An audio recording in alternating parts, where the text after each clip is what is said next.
খুনের অভিযোগে গ্রেপ্তার করা হলো প্রাক্তন বোর্ড চেয়ারম্যান বেবি বাউরি সহ দুজনকে। বুধবার তাদের আসানসোল জেলা আদালতে পাঠানো হয়।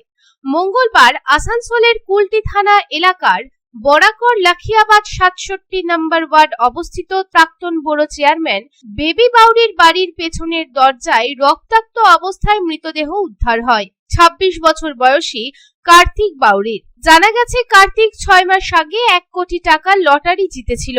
মঙ্গলবার কার্তিকের দেহ বেবি বাউরির বাড়ির পেছন থেকে পাওয়া যায় রক্তাক্ত অবস্থায়। তারপরেই কার্তিকের পরিবার অভিযোগ করেছিল তাকে খুন করা হয়েছে।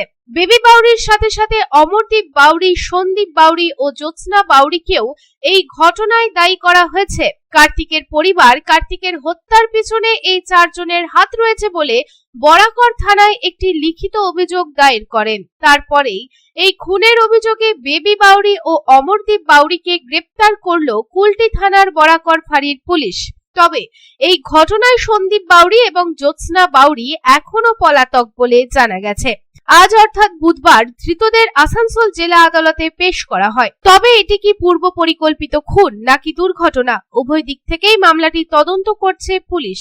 আসানসোল থেকে সন্তোষ মণ্ডলের রিপোর্ট, পাবলিক টাইমস।